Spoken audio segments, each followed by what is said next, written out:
이야기는 이제 막 12살이 된 소녀 김소희에게서 시작된다. 태어날 때부터 부모님을 여인 고아인 소희는 이웃의 친절하고 마른 노인인 박 할머니에게 얹혀 살고 있다. 크고 슬퍼 보이지만 맑은 눈을 가진 소희는 가난 속에서 자란 아이 특유의 체념한 듯한 분위기를 풍긴다. 그녀의 왼쪽 손목에는 동전 모양의 선천적인 검은 점이 있는데 소희는 이를 부끄러워하며 보통 긴 소매 아래 숨기곤 했다. 어린 나이에도 불구하고 소희는 박 할머니를 돕기 위해 도시의 고급 레스토랑에서 서빙 아르바이트를 하고 있었다. 여린 손으로 하는 일은 쉽지 않았지만 소희는 늘 불평 한마디 없이 최선을 다했다. 화려한 조명과 부유한 손님들로 가득한 레스토랑은 그녀에게 낯선 세계였다. 어느 날 소희가 무거운 음식 쟁반을 들고 정장을 차려입은 3명의 손님이 있는 테이블로 다가갔다. 그녀의 소매가 무심코 걷어 올라가며 검은 점이 드러났다. 아무도 그 순간이 이 고아 소녀의 삶 전체를 바꿀 이야기의 시작이 될 줄은 몰랐다. 그날 밤 화려한 조명이 빛나고 손님들의 웃음소리가 울려 퍼지는 고급 레스토랑. 12살의 작은 소녀 소희는 무거운 음식 쟁반을 들고 7번 테이블로 향했다. 그곳에는 정장을 입은 3남자가 앉아 있었는데 그중 25세의 젊은 부호 강지훈이 가장 눈에 띄었다. 잘생긴 얼굴이었지만 어딘가 그늘진 눈빛을 하고 있었다. 소희가 쟁반을 내려놓을 때 무게 때문에 손이 떨렸다. 땀을 닦느라 걷어 올린 소매 아래로 왼쪽 손목에 둥근 검은 점이 드러났다. 아인잔을 들고 있던 지훈은 갑자기 멈칫했다. 그의 시선은 그 점에 고정되었고 얼굴은 창백해졌다. 아인잔이 테이블 위로 떨어져 산산조각 났다. 그는 벌떡 일어나 소리쳤다. 멈춰. 당신 어머니는 누구지? 그의 목소리는 레스토랑의 소음을 압도했다. 소희는 깜짝 놀라 손에서 쟁반을 놓쳤고 쟁반은 바닥에 떨어져 박살났다. 뜨거운 수프가 소녀의 다리에 튀었지만 아픔을 느낄 겨를도 없었다. 눈물이 터져 나왔다. 그녀는 더듬거리며 말했다. 저는 엄마 없어요. 지훈이 다가섰다. 그의 눈빛은 격렬했다. 거짓말하지 마. 어디서 난 거지? 그는 소희의 손목을 세게 잡아당겼다. 소녀는 공포에 질려 손을 뿌리치며 흐느꼈다. 놔주세요. 저는 아무것도 몰라요. 함께 있던 2 남자는 놀라서 한 명이 말했다. 지훈아, 진정해. 그냥 어린애잖아. 하지만 지훈은 듣지 않고 소리쳤다. 형들은 몰라. 소희는 뒤로 물러나 떨리는 손으로 점을 감쌌다. 전 잘못한 거 없어요. 그냥 일하는 거예요. 레스토랑 매니저가 달려와 날카롭게 말했다. 소희, 내 음식을 쏟아. 손님께 당장 사과드려. 지훈이 손을 들어 막으며 차갑게 말했다. 됐습니다. 이 아이와 이야기하고 싶습니다. 그는 소희를 돌아보았다. 눈빛은 여전히 불타고 있었다. 말해. 누가 널 낳았지? 누가 그 점을 남긴 거야? 소희는 흐느꼈다. 몰라요. 어릴 때부터 고아였어요. 박 할머니가 시장에서 절 주워오셨어요. 제발 더 묻지 마세요. 그녀는 울음을 터뜨리며 도망치고 싶었지만 발이 얼어붙은 듯했다. 지훈은 거칠게 숨을 몰아쉬며 손을 꽉 쥐었다. 그는 점을 뚫어져라 보며 비밀을 캐내려는 듯했다. 이렇게 우연일 리가 없어. 넌 뭔가 알고 있을 거야. 그가 으르렁거렸다. 지훈아, 그만해. 친구 중 한 명이 그를 끌어당겼다. 지훈은 손을 놓았지만 시선은 여전히 소희에게 고정되어 있었다. 소녀는 손목을 감싸 안고 눈물을 흘리며 그저 이곳에서 사라지고 싶었다. 갈등은 긴장감 속에 멈췄고 둘 모두 지훈의 외침 이후 충격에 휩싸여 있었다. 지훈의 외침 이후 고급 레스토랑의 공간은 숨막히는 침묵에 잠겼다. 소희는 그 자리에 서서 여린 얼굴 위로 눈물을 흘리며 검은 점을 마치 숨기려는 듯 꼭 감싸 지었다. 지훈은 숨을 몰아쉬며 여전히 그녀의 손목에 시선을 고정했다. 그의 다리는 무너질 듯 떨렸다.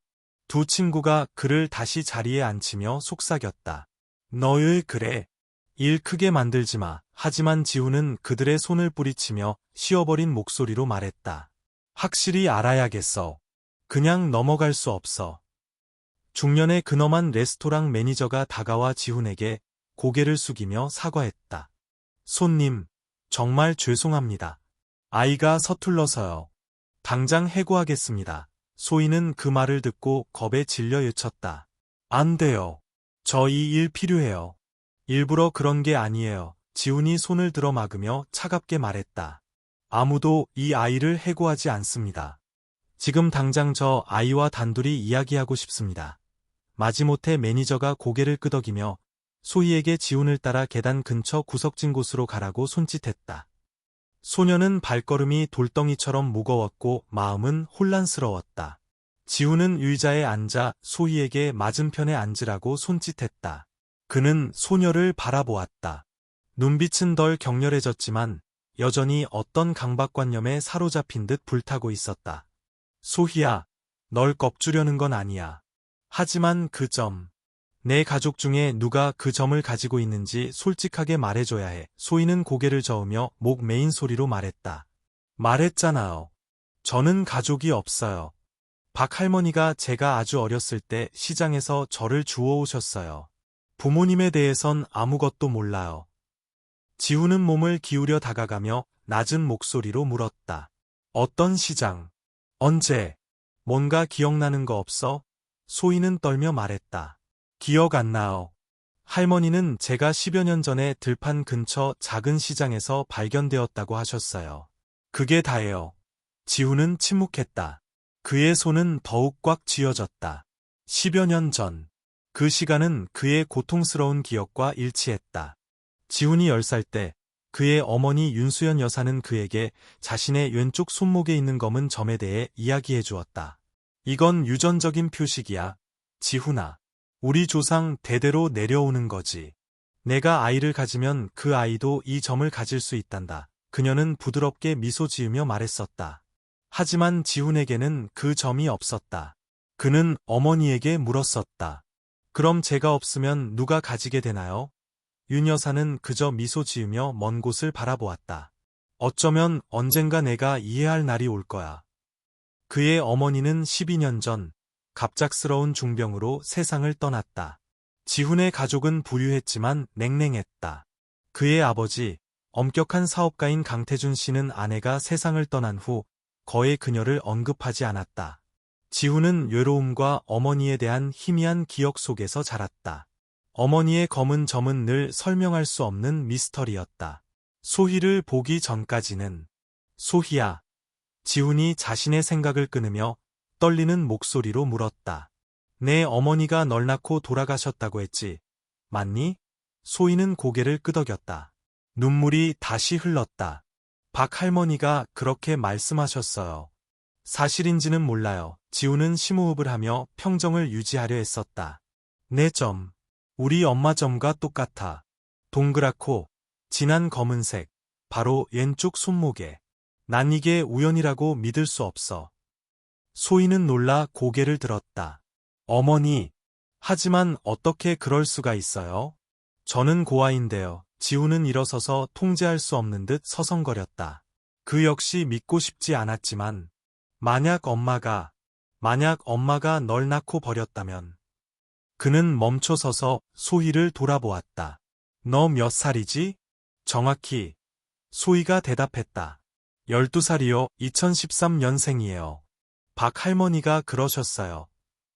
지훈은 머릿속으로 재빨리 계산했다.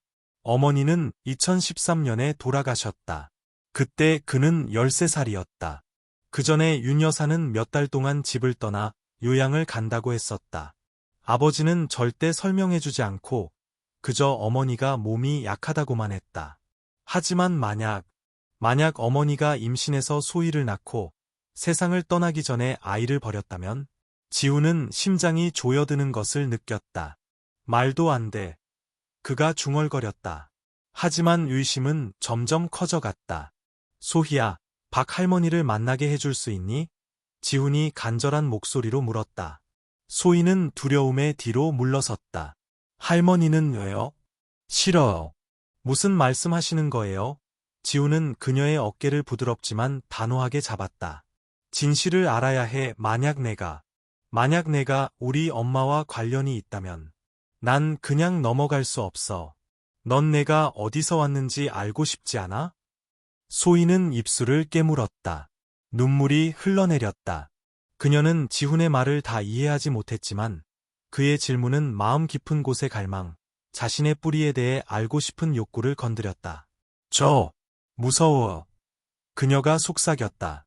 지훈은 그녀를 바라보며 부드러운 목소리로 말했다. 나도 무서워. 하지만 우린 마주해야 해. 나와 함께 가줄래?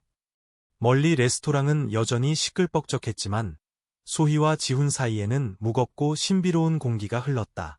검은 점이 그들을 둘 다 준비되지 않은 극적인 여정으로 끌어들이고 있었다. 지훈의 제안 후 소희는 그 자리에 얼어붙은 듯 서 있었다. 작은 손은 떨리고 있었고 눈빛은 두려움과 호기심 사이에서 흔들렸다. 박 할머니를 만난다고? 하지만 만약 그의 말이 사실이라면 난 어떻게 해야 하지?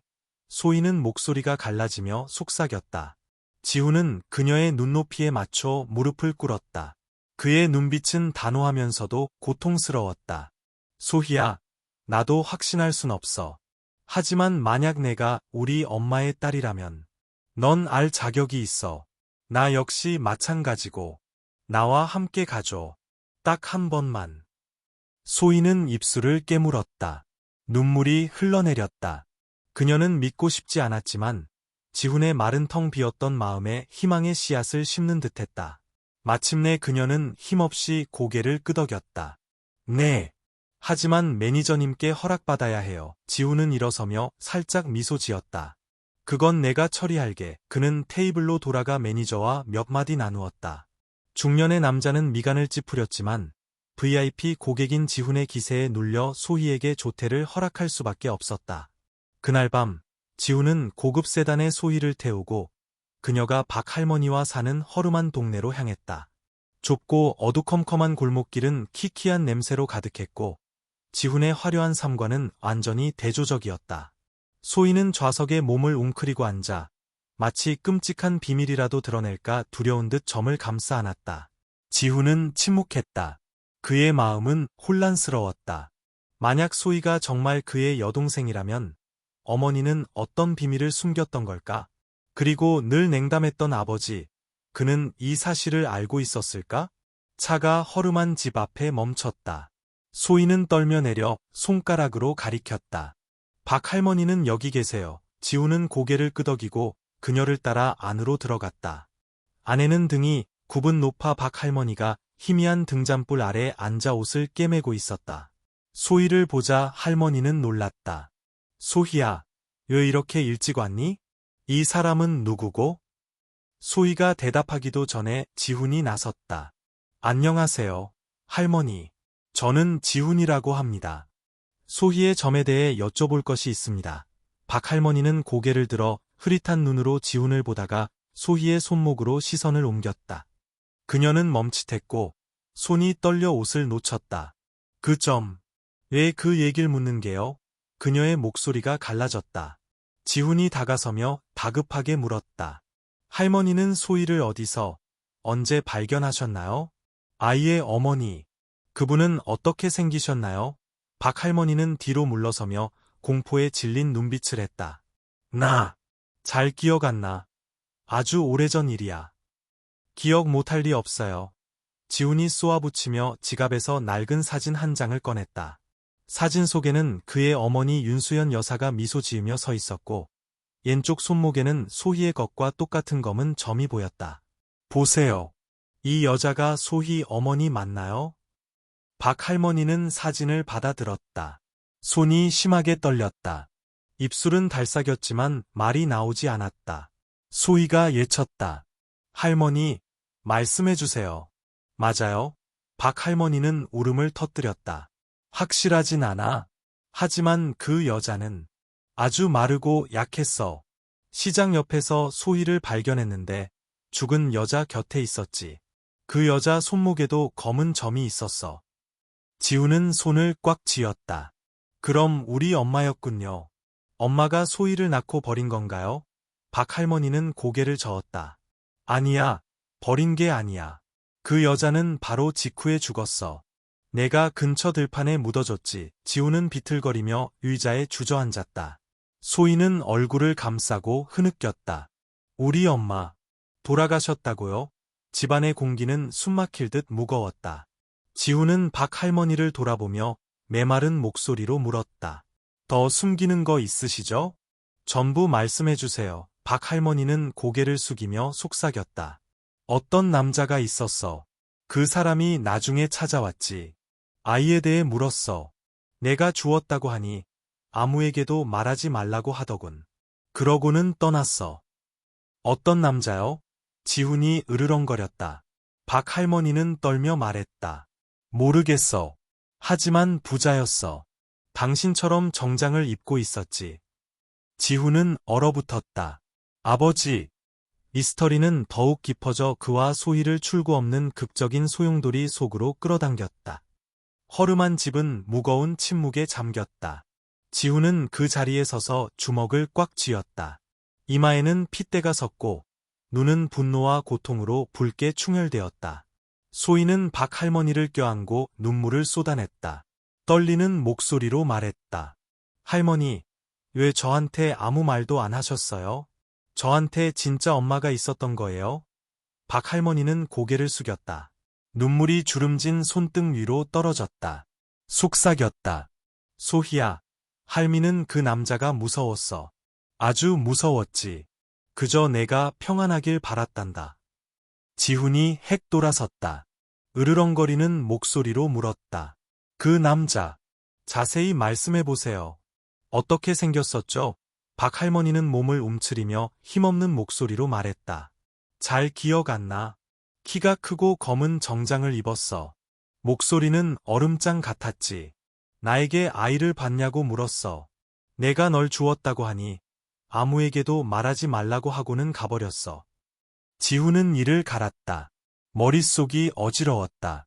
어머니 윤수연 여사의 모습이 떠올랐다. 부드러운 미소, 왼쪽 손목의 검은 점, 그리고 아무 설명 없이 집을 떠났던 생의 마지막 몇 달. 그 남자는 누구인가? 왜 숨겨야 했는가? 지훈 오빠. 소희가 눈물 어린 눈으로 올려다보았다. 만약 우리 엄마가 돌아가셨다면 그 남자는 누구예요? 왜 저를 살려둔 거죠? 지훈은 무릎을 꿇고 소녀의 어깨를 잡았다. 모르겠어, 소희야. 하지만 알아낼 거야. 너도 나와 함께 할 거지? 소희는 망설이다 고개를 끄덕였다. 눈빛에 약간의 강인함이 스쳤다. 더 이상 무서워하고 싶지 않아요. 진실을 알고 싶어요. 어두운 밤, 지훈은 고급 세단에 소희를 태우고 허름한 동네를 떠났다. 박 할머니가 언급했던 소희가 발견된 작은 시장으로 향했다. 울퉁불퉁한 길 위로 헤드라이트가 어둠을 갈랐다. 소희는 좌석에 몸을 웅크리고 점을 감싸 지었다. 마음은 혼란스러웠다. 지훈은 침묵했다. 핸들을 쥔 손은 굳어 있었고 머릿속은 복잡했다. 만약 어머니가 소희를 낳았다면 왜 아이를 버렸을까? 그 남자는 어머니의 죽음과 어떤 관련이 있을까? 차가 늦은 밤 시장 변두리에 멈췄다. 주변은 황량했고 들깨의 짖는 소리만 간간히 들렸다. 지훈은 손전등을 들고 소희와 함께 내렸다. 박 할머니가 그 불행한 여인을 묻었다는 들판으로 향했다. 희미한 달빛이 황량한 들판을 비췄다. 지훈이 물었다. 할머니가 정확히 어디라고 하셨니? 소희는 나무들 근처의 빈터를 가리켰다. 여기 근처라고 하셨어요. 저는 한 번도 와볼 엄두를 못 냈어요. 지훈은 무릎을 꿇고 맨손으로 땅을 파기 시작했다. 동작은 다급했다. 소희는 옆에 서서 몸을 감싸 안고 떨었다. 두려움과 기대감이 뒤섞였다. 갑자기 손전등 빛이 흙 속에서 반짝이는 작은 금속 물체에 비쳤다. 낡은 은 목걸이였다. 펜던트에는 수연이라는 이름이 새겨져 있었다. 지훈은 멈칫했다. 떨리는 손으로 그것을 집어들었다. 목소리가 갈라졌다. 이건 엄마 목걸이야. 엄마가 이걸 차고 계셨던 거 기억나. 소희가 다가와 눈을 크게 떴다. 어머니, 그럼 정말 우리 엄마였던 거예요? 지훈은 목걸이를 꽉 쥐었다. 눈물이 흘러내렸다. 틀림없었다. 어머니는 여기에 자신의 이름을 새겼다. 만약 어머니가 여기에 묻혔다면, 소희야, 너는... 그는 말을 끝맺지 못했지만 소희와 어머니 사이의 관계에 대한 확신이 마음속에 자리 잡았다. 갑자기 멀리서 소리가 들렸다. 마른 풀 위를 걷는 발소리. 지훈은 깜짝 놀라 소희를 끌어당겨 나무 뒤에 숨었다. 누군가가 있다. 달빛 아래 키 큰 형체가 나타났다. 검은 정장을 입고 천천히 그들을 향해 걸어오고 있었다. 지훈은 숨을 죽였다. 심장이 거세게 뛰었다. 남자는 지훈이 막 팠던 곳 바로 앞에서 멈춰서서 흐트러진 흙 자국을 내려다보았다. 그는 중얼거렸다. 누가 여기에 왔었지? 소희는 떨며 속삭였다. 지훈 오빠, 그 사람인가요? 지훈은 대답하지 않았지만 눈빛은 경계심으로 가득했다. 비밀이 가까워지고 있었지만 위험 역시 마찬가지였다. 황량한 들판은 희미한 달빛 아래 잠겨 있었고 마른 풀 위를 걷는 발소리는 섬뜩할 정도로 선명하게 울려 퍼졌다. 지훈과 소희는 나무 뒤에서 숨을 죽였다. 지훈은 소희의 손을 꽉 잡고 조용히 하라는 신호를 보냈다. 그의 시선은 불과 10m도 채 떨어지지 않은 곳에 서 있는 검은 정장의 형체에 고정되었다. 키 큰 남자. 얼굴은 어둠에 가려 있었지만 그의 낮고 차가운 목소리가 공간을 갈랐다. 누가 이 자리를 팠지? 누구냐? 그는 몸을 숙여 지훈이 막 파헤친 흙을 손으로 만져보더니 천천히 몸을 일으켰다. 그의 눈빛은 마치 사냥감의 행방을 쫓는 맹수처럼 주위를 훑었다. 소희는 떨었다. 작은 손이 아플 정도로 지훈의 손을 꽉 쥐었다. 그녀는 목소리가 갈라지며 속삭였다. 지훈 오빠, 그 사람. 박 할머니가 말한 그 사람 맞아요? 지훈은 대답하지 않았지만 심장은 요동쳤다. 손 안에 수연 글자가 새겨지는 목걸이가 뜨겁게 느껴졌다. 믿고 싶지 않은 사실을 확인시켜주는 듯했다. 어머니는 여기서 돌아가셨고 이 남자는 그 끔찍한 비밀의 열쇠를 쥐고 있을지도 모른다. 지훈은 간신히 평정을 유지하며 소희에게 속삭였다. 움직이지 마, 저자가 뭘 하는지 보자. 남자는 천천히 파헤쳐진 땅 주위를 맴돌았다. 광택나는 구두가 부드러운 흙 속으로 살짝 파고들었다. 그는 중얼거렸다. 들켜선 안 돼. 아무도 알아선 안 돼. 그러더니 그는 주머니에서 휴대폰을 꺼내 번호를 눌렀다. 목소리를 낮추며 말했다. 누군가 여기 왔었어. 처리해. 흔적 남기지 말고. 지훈은 그 말을 듣고 등골이 오싹해졌다. 누구에게 전화하는 거지? 처리한다는 건 무슨 의미인가? 갑자기 멀리서 자동차 헤드라이트 불빛이 번쩍였고 엔진 소리가 으르렁거리며 가까워졌다. 지훈은 소희를 끌어당겨 땅에 바짝 엎드리게 했다. 속삭였다. 엎드려. 소리 내지 마. 검은색 세단 한 대가 쏜살같이 달려와 남자에게서 몇 걸음 떨어진 곳에 멈췄다. 차 문이 열리고 건장한 두 남자가 내렸다. 검은 옷차림에 표정 없는 얼굴이었다. 한 남자가 말했다. 사장님, 누가 감히 여기에 왔습니까? 검은 정장의 남자가 돌아섰다. 목소리는 날카로웠다. 모르겠다. 하지만 그들이 유골을 찾아낸다면 모든 것이 끝장이다. 당장 판에서 가져가. 소희는 유골이라는 말을 듣고 눈물이 터져 나왔다. 그녀는 소리가 새어나가지 않도록 입을 막았다. 지훈은 이를 악물었다. 목걸이를 쥔 손은 하얗게 질렸다. 그 유골이 어머니의 것이란 말인가? 만약 그렇다면 왜 그들은 그것을 없애려 하는가? 그는 뛰쳐나가 맞서고 싶었지만 이성이 그를 막았다. 그들은 무기도 없이 단둘뿐이었다. 저 세 명을 상대할 수는 없었다. 두 남자는 땅을 파기 시작했다. 삽이 땅에 박히는 소리가 밤중에 규칙적으로 울려 퍼졌다. 지훈은 소희를 보았다. 소녀의 눈에는 두려움이 가득했지만 약간의 결의도 엿보였다. 그가 속삭였다. 소희야, 내 어머니가 누구인지 알고 싶니? 아무리 위험해도 소희는 떨리는 목소리로 고개를 끄덕였다. 네, 알고 싶어요. 죽어도 괜찮아요. 지훈은 심호흡을 했다. 그럼, 움직여야 해. 내가 시선을 끌게. 넌 차로 달려가서 경찰에 신고해. 소희는 당황했다. 안 돼요. 오빠를 두고 갈 수 없어요. 하지만 지훈은 고개를 저었다. 다른 방법이 없어. 저들이 유고를 가져가면 우린 모든 단서를 잃게 돼. 그는 차 열쇠를 소희에게 건네며 당부했다. 큰 길로 곧장 달려가서 113에 전화해. 난 버틸 수 있어. 소희는 입술을 깨물었다. 눈물이 흘러내렸지만 마침내 고개를 끄덕이고 열쇠를 꽉 쥐었다. 검은 정장의 남자가 등을 돌려 휴대폰을 확인하는 사이 두 남자는 더 깊이 땅을 파고 있었다. 지훈은 큰 돌멩이를 주워 멀리 힘껏 던졌다. 퍽! 돌이 땅에 떨어지는 소리가 울려 퍼지자 세 남자가 깜짝 놀랐다. 검은 정장의 남자가 소리쳤다. 누구야? 확인해. 두 남자가 삽을 버리고 소리가 난 방향으로 달려갔다. 지훈은 소희를 밀었다. 뛰어. 소희는 차를 향해 뛰었다. 맨발이 풀밭에 걸려 넘어졌지만 필사적으로 달렸다. 지훈은 몸을 일으켜 숨어있던 곳에서 나와 검은 정장의 남자와 마주섰다. 멈춰.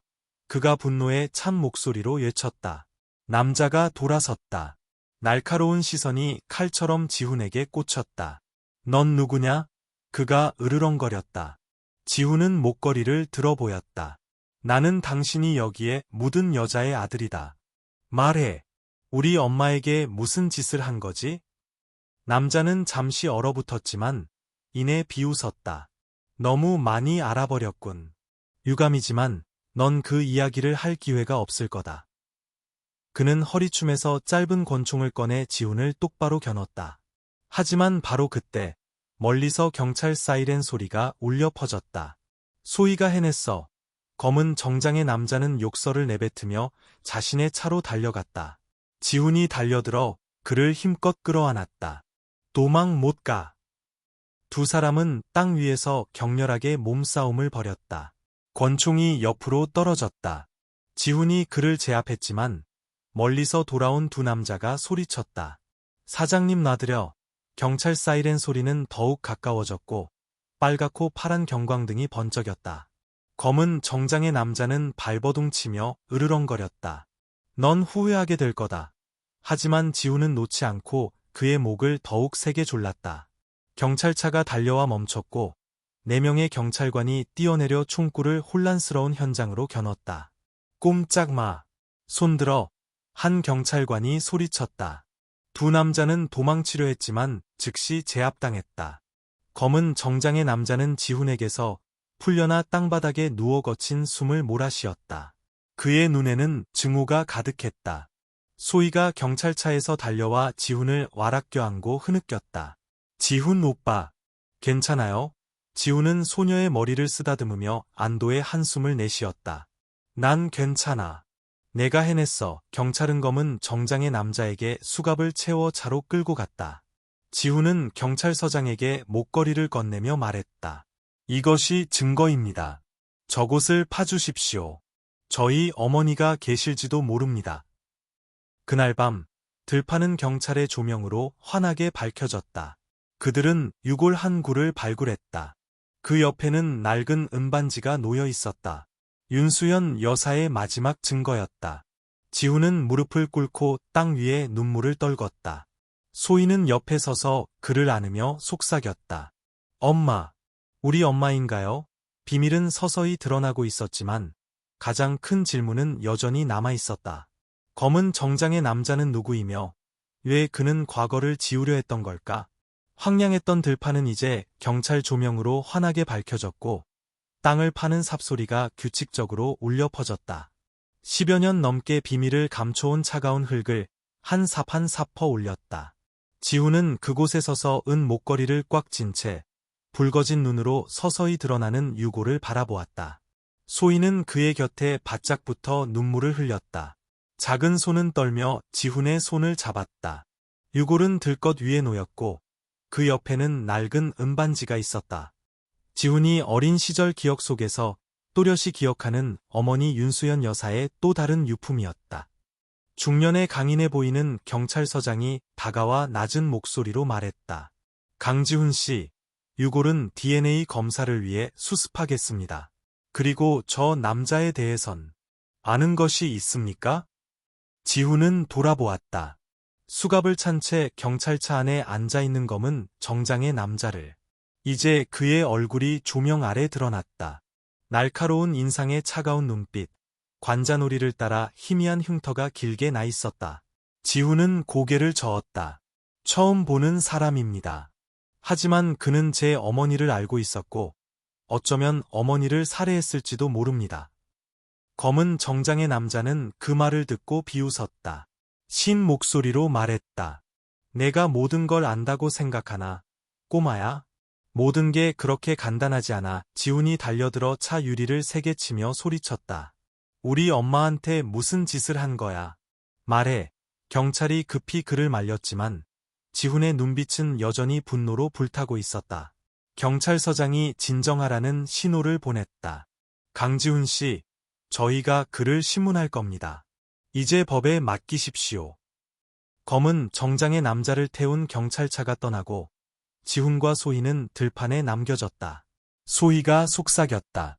지훈 오빠, 만약 저분이 우리 엄마라면 왜 그들은 숨긴 걸까요? 지훈은 무릎을 꿇고 소녀의 머리를 쓰다듬었다. 모르겠어, 소희야. 하지만 알아낼 거야. 어떤 대가를 치르더라도. 그는 일어서서 소희의 손을 잡았다. 가자. 박 할머니를 다시 만나야 해. 그분은 뭔가 더 숨기고 계서. 날이 밝아오고 있었다. 지훈과 소희는 허름한 집으로 돌아갔다. 박 할머니는 의자에 몸을 웅크리고 앉아 있었다. 밤새 울었는지 눈이 붉게 부어 있었다.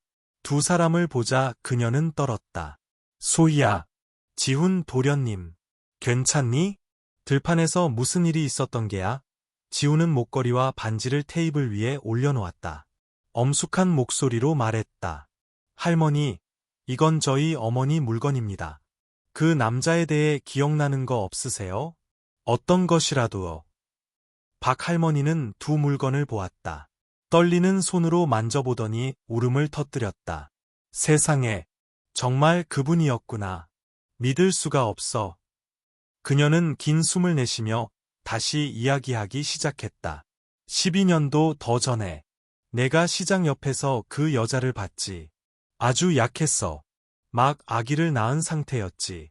그녀는 아기를 나에게 주면서 말했어. 이 아이를 지켜줘. 그들이 찾지 못하게 해. 그리고는 숨을 거뒀어. 난 그녀를 들판에 묻었지. 그런데 며칠 뒤에 그 남자가 찾아왔어. 아이에 대해 묻더군.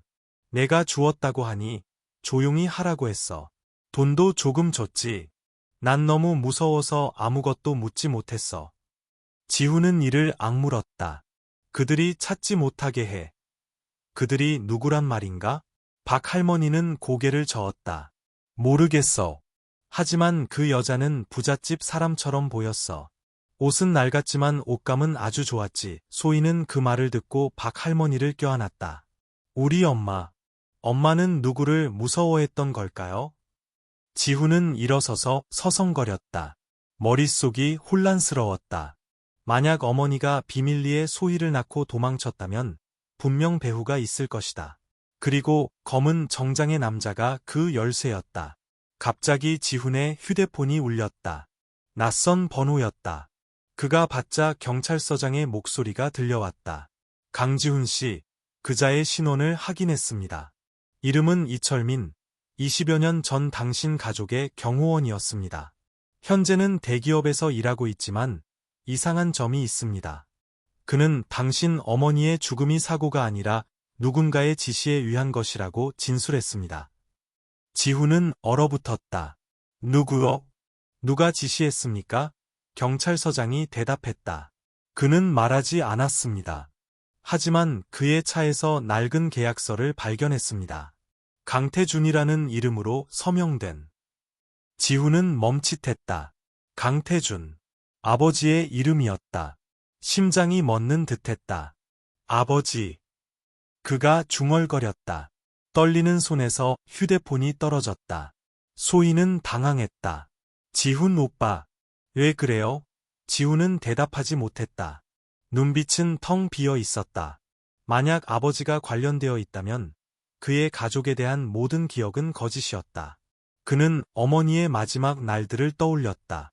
어머니는 종종 조용히 울었고 몇 번은 아버지와 방문을 닫고 격렬하게 다투었다. 설마 어머니가 소희를 임신했기 때문에 도망쳤고 아버지가 사람을 시켜 제거한 것일까? 지우는 소희를 돌아보았다. 경찰서로 가야 해. 그 자를 당장 만나야겠어. 그들은 서둘러 차에 올라탔다. 뜨거운 정오의 햇살 아래 경찰서로 향했다. 취조실에서 이철민은 창살 뒤에 앉아 차가운 눈빛으로 지훈을 바라보았다. 또 뭘 원하나, 꼬마야? 그가 비웃듯 물었다. 지훈은 테이블을 내리쳤다. 넌 우리 아버지를 위해 일했지. 그렇지? 그가 우리 엄마를 죽이라고 명령했나? 이철민은 비웃었다. 똑똑하군. 하지만 난 아무 말도 안 할 거다. 알고 싶으면 내 아버지 영감에게 직접 물어봐. 지훈이 으르렁거렸다. 넌 도망 못 가. 내가 우리 엄마를 묻었어. 죗값을 치르게 할 거야. 이철민은 입꼬리를 올렸다. 묻었다고. 난 명령을 따랐을 뿐이야. 직접 손 쓴 건 내가 아니지. 그 아이. 살아남을 줄은 몰랐는데. 소희는 그 말을 듣고 외쳤다. 무슨 소리야. 우리 엄마가 어떻게 돌아가셨는데. 이철민은 소녀를 돌아보았다. 그의 눈빛에 잠시 동요가 스쳤다. 내 엄마. 강한 여자였지. 널 낳고 도망쳤지만 벗어나지 못했어. 난 그냥 뒷정리를 했을 뿐이야. 지훈이 달려들어 이철민의 얼굴을 치료했지만 경찰이 그를 제지했다. 경찰서장이 말했다. 그만하십시오. 강지훈 씨, 저희가 계속 조사할 겁니다. 그는 빠져나가지 못할 겁니다. 지훈은 거친 숨을 몰아쉬며 소희를 밖으로 데리고 나왔다. 눈부신 햇살 아래 그는 무릎을 꿇고 소녀를 껴안았다. 소희야, 미안하다. 만약 우리 아버지가 이랬다면 어떻게 마주해야 할지 모르겠어. 소희는 흐느꼈다. 오빠 탓이 아니에요. 하지만 전부 알고 싶어요. 지훈은 고개를 끄덕였다. 눈빛은 단호했다. 알아. 우리는 알아낼 거야. 진실은 영원히 묻힐 수 없어. 멀리 경찰차 안에서 이철민은 그들을 지켜보며 중얼거렸다. 너희는 감당하지 못할 거다. 지훈 가족의 어두운 비밀이 서서히 드러나고 있었지만 진실의 대가는 너무나 클지도 모른다. 지훈과 소희는 뜨거운 햇살 속에서 경찰서를 나섰다. 지훈은 소희의 손을 잡았지만 마음은 복잡했다. 이철민의 증언 이후 손을 쓴 건 내가 아니다. 만약 이철민이 아니라면 누가 어머니의 죽음 배후에 있는 걸까? 그는 소희의 손목에 있는 검은 점, 어머니 윤수연 여사와 똑같은 그 표식을 보며 결심했다. 소희야, 더 알아봐야 해. 아버지가 뭔가 숨기고 계서. 진실을 알아야겠어. 소희는 붉어진 눈으로 고개를 끄덕였다. 저도 알고 싶어요. 우리 엄마가 누구였는지. 그들은 차에 탔지만 지훈은 곧장 아버지의 저택으로 향하지 않았다. 그는 어머니의 개인 아파트에 있는 낡은 일기장을 떠올렸다. 소희야, 우리 집에 먼저 가자. 엄마가 남기신 물건 중에 단서가 있을지도 몰라. 소희는 동의하며 좌석에 몸을 기댔다. 마음속에는 희망과 불안이 교차했다. 아파트에서 지훈은 나무 상자를 꺼내 어머니 윤수연 여사의 일기장을 펼쳤다.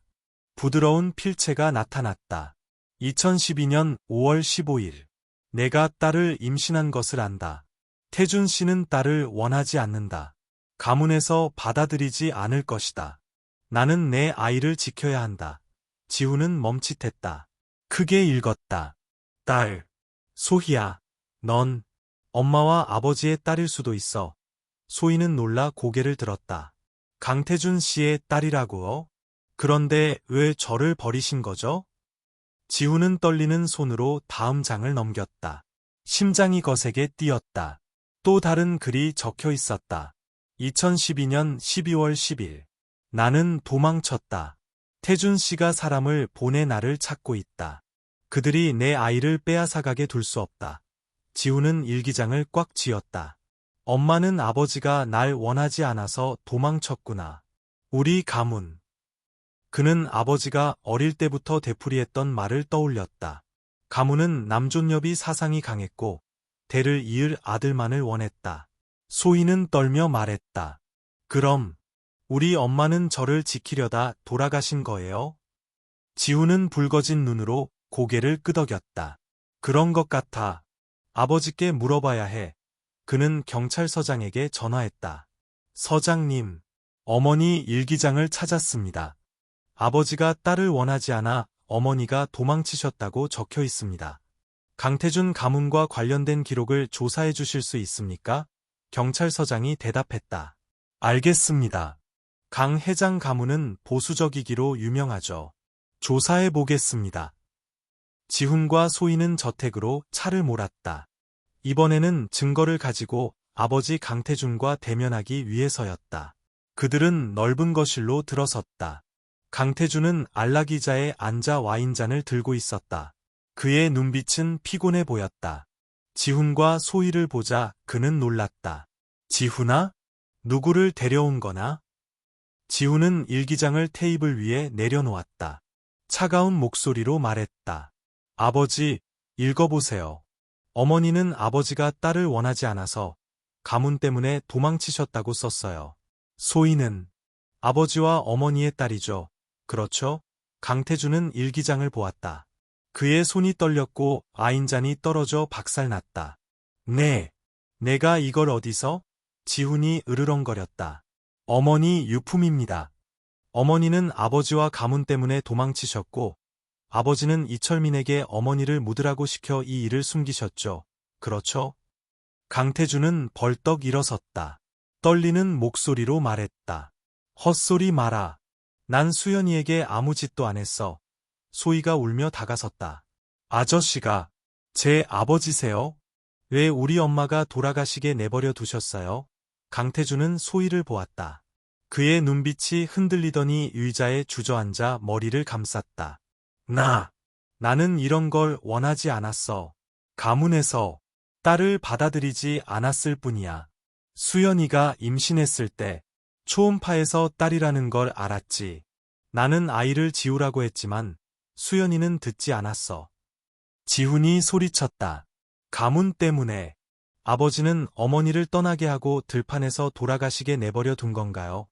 강태준은 거친 숨을 내쉬었다. 내가 수연이를 죽인 게 아니야. 그냥 잠시 멀리 가서 다른 곳에서 아이를 낳길 바랐을 뿐이야. 그런데 그녀가 완전히 도망쳐버렸어. 이철민이 수연이가 아이를 낳고 죽었다고 보고했을 때 나는 당황했지. 소희는 흐느꼈다. 아저씨는 제 아버지지만 그 사람들 때문에 엄마가 죽게 내버려 두셨군요. 제가 짐이었나요? 강태준은 소희를 보며 목소리가 갈라졌다. 널 짐이라고 생각한 적 없어. 하지만 가문이, 할아버지가 나를 압박했어. 딸은 가치가 없고 대를 이을 수 없다고 했지. 이철민에게 그녀를 묻으라고 시킨 건 이 일을 숨기기 위해서였어. 지훈은 이를 악물었다. 아버지는 가문의 체면 때문에 어머니가 돌아가시게 내버려 두셨군요. 누가 아버지께 명령했습니까? 강태준은 침묵하다가 속삭였다. 내 할아버지다. 강 회장. 그분이 가문의 수장이었어. 딸을 받아들이지 않았지. 그분이 나에게 아이를 없애라고 했지만 나는 참아.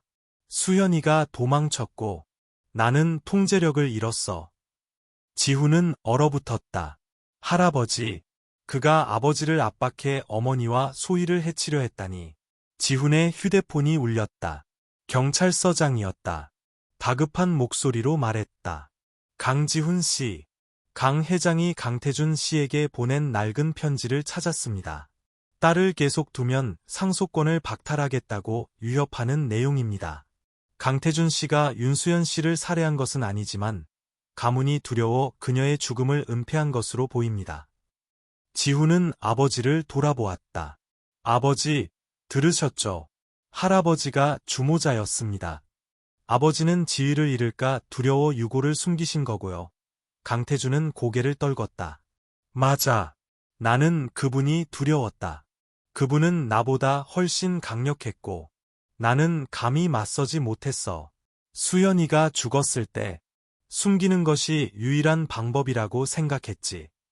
지훈은 차갑게 말했다. 아버지는 어머니를 지키지 않으셨습니다. 소희도 지키지 않으셨고요. 단지 가문 때문에요. 아버지는 더 이상 사람도 아닙니다. 강태준은 울었다. 내가 잘못했다. 지훈아. 수연이가 죽길 바라지 않았어. 소희는 지훈을 안고 흐느꼈다. 지훈 오빠. 제가 정말 오빠 동생인가요? 우리 가족이 이렇게 되는 거 싫어요. 지훈은 그녀의 머리를 쓰다듬었다. 소희야, 넌 내 동생이야. 아버지와 할아버지가 무슨 짓을 했든 내가 널 지킬 거야. 그리고 어머니를 위해 정의를 되찾을 거야. 강태준은 지훈을 보았다. 내가 뭘 하려는 거냐? 나를 법정에 세우려는 거냐? 지훈은 고개를 끄덕였다. 아버지뿐만 아니라 할아버지도요. 그분을 찾아서 어머니를 죽음으로 몰아넣은 자의 가면을 벗길 겁니다. 밖에는 어둠이 내리고 있었다. 지훈은 소희의 손을 잡았다. 마음은 결의로 가득 찼다. 강씨 가문의 비밀은 아버지에게만 있는 것이 아니었다. 그 비극 뒤에는 강 회장이 있었다. 여정은 아직 끝나지 않았고 지훈은 자신의 가족을 파괴한 자와 맞설 준비가 되어 있었다. 강태준이 경찰에 연행된 후 그의 저택은 텅 빈 듯 적막감에 휩싸였다. 지훈과 소희는 거실에 말없이 서 있었다. 마음은 무거웠다. 지훈은 소희의 손을 잡고 낮은 목소리로 말했다. 소희야, 아버지는 죄를 인정하셨어. 하지만 모든 일의 배후에는 할아버지, 강 회장이 있어. 난 그분을 만나고 싶어. 너도 같이 갈래? 소희는 붉어진 눈으로 그러나 단호하게 고개를 끄덕였다. 가고 싶어요. 왜 저를, 왜 우리 엄마를 미워했는지 묻고 싶어요. 지훈은 경찰서장에게 전화했다. 서장님, 아버지는 체포되셨습니다. 할아버지 강 회장은 어떻게 되었습니까? 교회에 사신다고 들었는데 소식이 있나요? 경찰서장이 대답했다. 강지훈 씨, 저희가 조사했습니다. 강 회장은 당신 아버지만 압박한 것이 아닙니다. 기록에 따르면 그는 지난 30년간 가문의 많은 여성에게 딸을 낙태하도록 강요했습니다. 협박 편지, 녹음 파일, 친척들의 증언 등 증거를 확보했습니다. 제가 지금 팀을 이끌고 그를 체포하러 가고 있습니다. 만나시겠습니까? 지훈은 단호하게 대답했다. 네, 저와 소희도 가겠습니다. 그는 소희를 돌아보았다. 가자. 그분이 대가를 치르는 것을 봐야 해. 그들은 차를 타고 강 회장의 교회 저택으로 향했다. 울창한 나무 뒤에 숨겨진 낡은 저택이었다. 가는 길에 지훈은 소희에게 이야기했다. 어릴 적 어머니에게서 들었던 할아버지의 엄격함, 가문의 명예를 위해 아들만을 중시했던 그의 신념. 하지만 지훈은 그가 그렇게까지 했을 줄은 몰랐다. 그들이 도착했을 때 경찰차가 이미 주차되어 있었다. 경찰서장이 수갑을 들고 나왔다. 강지훈 씨, 방금 집을 수색했습니다. 그가 며느리들에게 따리면 낙태하라고 보낸 편지가 담긴 금고를 찾았습니다. 당신 어머니에게 보낸 편지도 있었는데 소희를 계속 데리고 있으면 가문에서 쫓아내겠다고 위협하는 내용이었습니다. 지훈은 이를 악물었다. 그는 악마입니다. 저희를 들여보내 주십시오. 그들은 어두컴컴한 거실로 들어섰다. 강 회장은 안락의자에 앉아 있었다. 늙고 백발이 성성했지만 눈빛만은 여전히 날카로웠다. 지훈과 소희를 보자 그는 비웃었다. 지훈이나? 웬일이나? 이 계집애는 왜 데려왔고? 지훈은 차갑게 말했다. 할아버지, 이 아이는 소희입니다. 제 아버지와 어머니의 딸입니다. 할아버지는 제 어머니를 도망치게 만들었고 결국 돌아가시게 했습니다. 하실 말씀 있으십니까? 강 회장은 비웃음을 터뜨렸다. 딸이라고? 인정 못한다. 이 가문은 아들만 필요해. 수연이가 감히 내게 반항하고 저것을 낳았으니 자업자득이다. 소희가 다가섰다. 목 메인 목소리로 말했다. 제가 할아버지 손녀인데 왜 저를 미워하세요? 우리 엄마는 할아버지 때문에 돌아가셨어요. 잘못했다고 생각 안 하세요? 강 회장은 소희를 경멸하듯 쳐다보았다. 넌 이 가문의 오점이다. 내 아들에게 널 버리라고 했지만 그놈은 약해 빠져서 수연이를 도망치게 뒀지. 내 어미를 죽인 건 내가 아니다. 스스로 죽은 거야. 지훈이 으르렁거렸다. 스스로 죽었다고요? 할아버지는 제 어머니를 협박하고 임신한 몸으로 도망치게 만들었습니다. 얼마나 많은 다른 사람들을 또 그렇게 만드셨습니까? 이 가문이 뭐라고 딸을 쓰레기 취급하는 겁니까? 경찰서장이 서류 뭉치를 내밀었다. 강 회장, 증거가 있습니다. 당신은 가문 내 최소 5명의 여성에게 낙태를 강요했고 윤수연 씨를 위협했습니다. 강압 및 중상해 유발 혐의로 체포합니다. 강 회장은 벌떡 일어나 소리쳤다. 너희가 뭔데? 난 가문을 지키기 위해 그런 거야. 하지만 경찰은 재빨리 그를 제압하고 수갑을 채웠다. 지훈이 다가섰다. 차가운 목소리로 말했다. 지킨다고요? 할아버지는 제 가족을 파괴했습니다. 어머니는 돌아가셨고, 소희는 고아가 되었고, 아버지는 비겁자가 되었습니다. 전부 할아버지 때문입니다. 소희는 울었다. 할아버지는 제 할아버지가 아니에요. 자격 없으세요. 강 회장은 경찰에 끌려나가면서도 으르렁거렸다. 후회하게 될 거다. 지훈아. 이 가문은 내가 필요해. 지훈은 등을 돌렸다. 이 가문은 무너져야 합니다. 할아버지와 아버지만으로 충분합니다. 경찰차가 떠나가고 수십 년간 지속된 비극의 배후였던 강 회장을 싣고 갔다. 며칠 후 지훈은 경찰서장으로부터 소식을 받았다. 강지훈 씨, 강 회장은 강압 및 중상해 유발 혐의로 징역 10년을 선고받았습니다. 강태준 씨는 범죄 은닉 혐의로 5년을 선고받았습니다. 강 씨 가문은 몰락했고 많은 사람들이 상속권을 포기했습니다.